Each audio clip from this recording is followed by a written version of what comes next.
Hooggantoota mootummaa, kabajamtoota abbootii gadaa, kabajamtoota manguddoota biyyaa, kabajamtoota dargaggoota keenyaa fi hunduma keessan ayyaana kana irratti argamtan hundaa waamicha lammiidhaaf jedhu kana irratti argamtan hunda keessan duraan dursee baga nagaan dhuftan isiniin jechuu barbaada.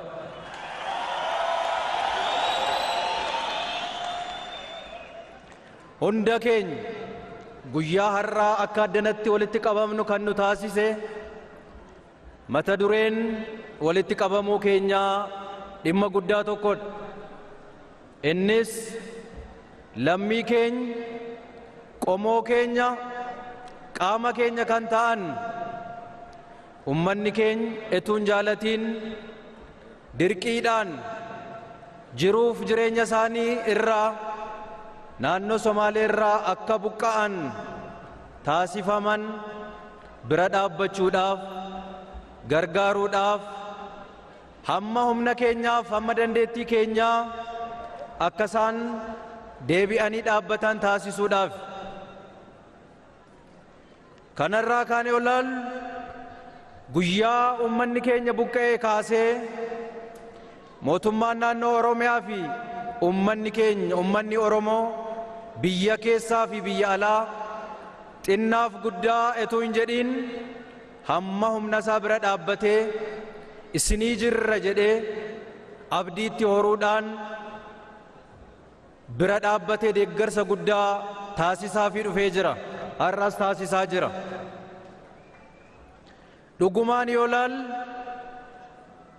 bira dhaabbachuun keenya, lammii keenya jajjabeessuun keenya dirqama keenya, dirqama Oromummaati waan ta'eef dirqama keenya. Kanaaf jennee eenyuun iyyuu galateeffachuu hin qabnu. Galanni isaa dirqama lammummaa keenyaati waan ta'eef.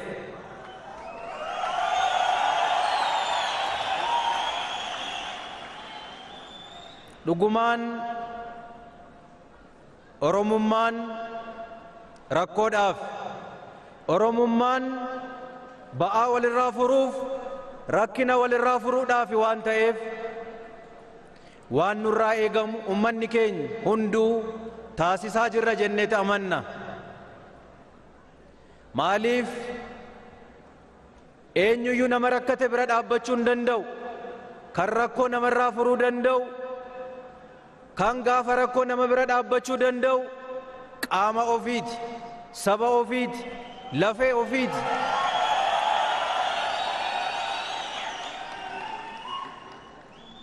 Waan ta'eef iyyuu carraa kanaan ummata Oromoo guutuu biyya keessaaf biyya alaa gumaacha lammii keenyaaf taasifneef taasiftan hundaaf maqaa koof maqaa mootummaa naannoo Oromiyaatiin guddaa galateeffachuun barbaada.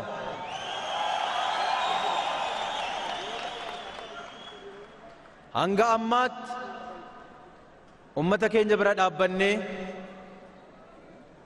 onneetti horree, abdiitti horree gargaaraa jirra. Ammaan booda immoo deebisnee dhaabuudhaaf qeetti horree, manatti ijaarree, bultiitti horree jireenyi isaa akka inni itti fufu taasisuudhaaf bakka ummanni keenya buqqa'e kun filate Oromiyaa keessa qubatee akka inni jiraatu godhuudhaaf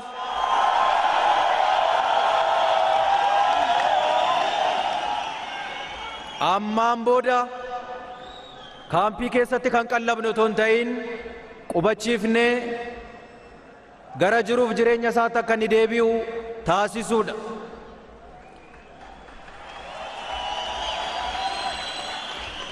Hojiin kun ammas ba'aa hunduma keenya irra jirudha.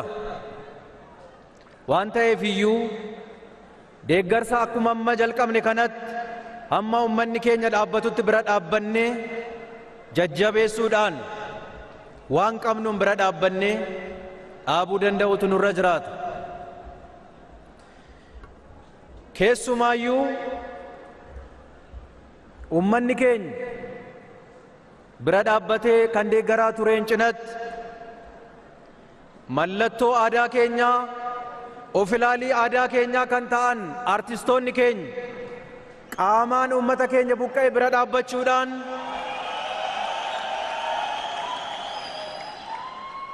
qaamaan bira dhaabbatanii waan qabaniin deeggaruu qofa otoo hin ta'in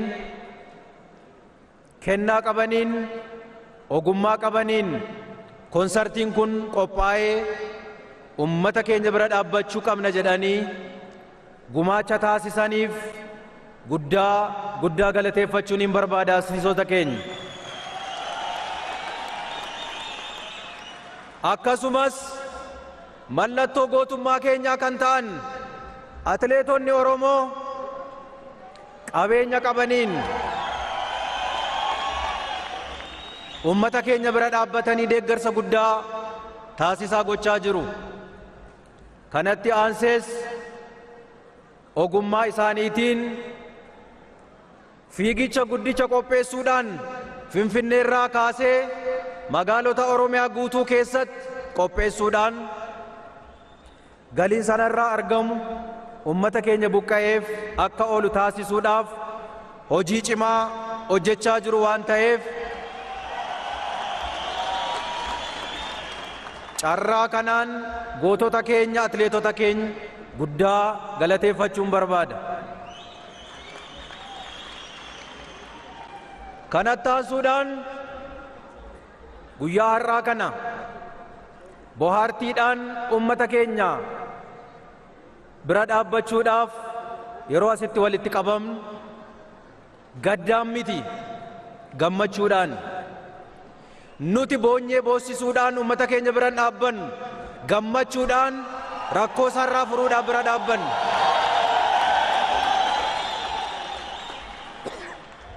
Humna qabnuun, beekumsa qabnuun, qabeenya qabnuun yoo wal bira dhaabban rakkoo walirraan furre, rakkoon ofirraan furre waan hin jirreef gaddaan etoo hin ta'in gammachuudhaan rakkoo keenya kam keessayyuu hin baana.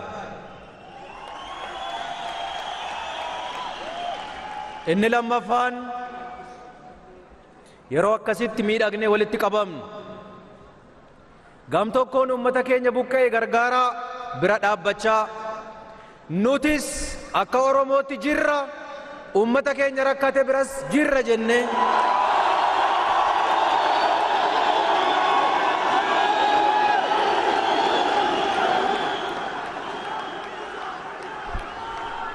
tokkummaa keenya, hundee keenya kan ta'e, irree keenya kan ta'e, iccitii kabaja keenyaaf ulfina keenyaa kan ta'e tokkummaa keenya cimsaa rakkataa keenya bira dhaabbannee wal gargaaruudhaan tokkummaa keenya yeroo cimsinu, tokkummaa keenya yeroo guddisnuuf dagaagsinu ilaaf ilaameedhaan wal dhagahaa, wal bira dhaabbachaa waliin hojjechuun barbaachisaadha waan ta'eef gadaan kun gadaa tokkummaatis waan ta'eef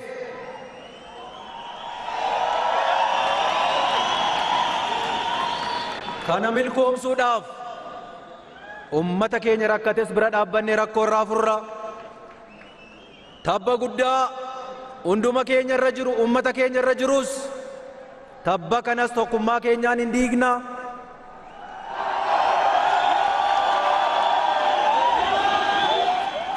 Kanaafiyyuu akkuma har'a wal bira dhaabbannee miidhagnee hojjetaa jiru borus iftaanis wal bira dhaabbannee miidhagaa cimaa tokkummaa keenya cimsannee waliin haa hojjennu jedha.